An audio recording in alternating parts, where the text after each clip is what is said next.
বন্ধুরা, এখানে আমি একটা প্রজেক্ট করেছি।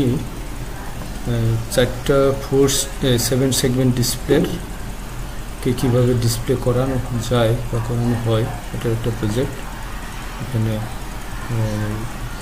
7টা সেগমেন্টের সাথে এই যে RB0 থেকে RB6 পর্যন্ত 7টা কানেকশন দেওয়া আছে এগুলো, এবং আগের মতোই এগুলো সব দেওয়া আছে নিচে। যে RB0কে A এর সাথে, RB1কে B এর সাথে দেওয়া আছে। এবং এই ডিজিটগুলো ডিসপ্লে করানোর জন্য, যেমন 0 ডিসপ্লে করাতে গেলে কোন কোন ডিজিটকে অন করতে হয়, 1কে ডিসপ্লে করাতে গেলে কী কী ডিজিটকে অন করতে হয় আর কী কী লাইনকে অন করতে হয়, এগুলো সব এখানে দেওয়া আছে। আর এখানে এই যে 4 নম্বর পিন, এখানে 4 নম্বর পিন মানে এখানে ডিজিট 4 নাম দিয়েছি আমি, ডিজিট 4। এটা RA0-র সাথে কানেক্টেড। এই 2 নম্বরটা 3, এদিক থেকে 3 নম্বর পিন, অর্থাৎ এটা RA1-এর সাথে কানেক্টেড। এখানে দেখতে পাচ্ছেন এইগুলো। অর্থাৎ এইখানে হলো যেই ডিজিটটা ডিসপ্লে করানো হয়, তখন ওই ডিজিটের কি ডিসপ্লে করাবো ওই ডাটাটা এখান থেকে পাঠানো হয় ওই পোর্ট বি থেকে। আর পোর্ট এর হলো যে ডিজিটটাকে আমি ডিসপ্লে করাবো, অন করাবো, ওই পিনটাকে লো করতে হয়। অর্থাৎ এই পাশ থেকে হাই করা হয়, পোর্ট বি থেকে হাই করা হয়, সেগমেন্টগুলোকে হাই করা হয়।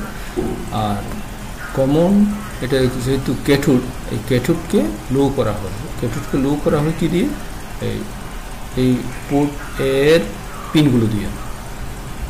আর RA0 পিন যদি লো হয়, তাহলে প্রথম যে ডিজিটটা, ডান পাশের যে ডিজিট, এটা অন হবে। তারপরে RA1 যদি লো হয়, তাহলে এই তৃতীয় ডিজিট, অর্থাৎ ডান থেকে 2 নম্বর ডিজিটটা ডিসপ্লে করবে, অন হবে। এইভাবে কাজ করে আর কি। আচ্ছা, আমি সিমুলেশনে দেখাই কীভাবে রান করে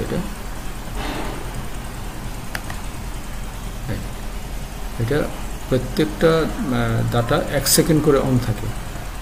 1 সেকেন্ড পরে ডাটা কিন্তু চেঞ্জ হয়। একটা ডাটা 1 সেকেন্ড করে অন থাকে। 0 1 সেকেন্ড অন, তারপরে 1 2 3 4 এটা 1 সেকেন্ড, এইভাবে 1 সেকেন্ড করে অন থাকে। রান করছি, মানে স্লোলি রান করছি। হ্যাঁ, প্রথম ডিজিট থেকে এই যে এইভাবে একটা ডিজিট যখন ডিসপ্লে করা, বাকি 3টা অফ থাকে, যে কোনোটা। এইভাবে 1 মিলি সেকেন্ড একটা ডিজিট 1 মিলি সেকেন্ড অন থাকে, তারপর অফ হয়, তারপরে দ্বিতীয়টা অন হয়, এটা 1 মিলি সেকেন্ড থাকে, তারপর অফ হয়, তারপরে এটা আরেকটা অন হয় 1 মিলি সেকেন্ড। এইভাবে 4টা ডিজিট ডিসপ্লে করতে 4 মিলি সেকেন্ড লাগে। এইভাবে 250 বার এটা মানে ডিসপ্লে করতে থাকে। অর্থাৎ 4 মিলি সেকেন্ড গুণ 250, অর্থাৎ 1 সেকেন্ড 1000, না 1000 মিলি সেকেন্ডে 1 সেকেন্ড, 1 সেকেন্ড পর্যন্ত এই ডিসপ্লেটা চলতে থাকে। তারপরে ডাটা চেঞ্জ হয়। ডাটা কেমনে চেঞ্জ হয়ে দেখেন। ডাটা পরের ডাটায় আমি চলে যাই। এখন লাস্ট ডিজিট হলো 6, পরের ডাটা 7 আসবে।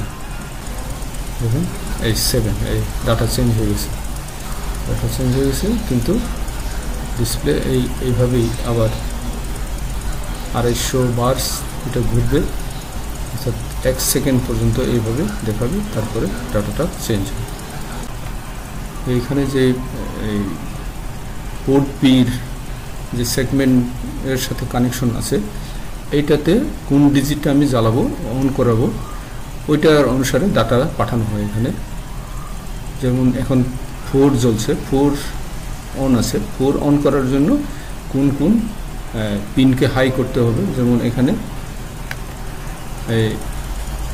RB1 RB2 এবং RB5 RB6 এই 4টা হলো অন আছে, বাকিগুলো অফ আছে।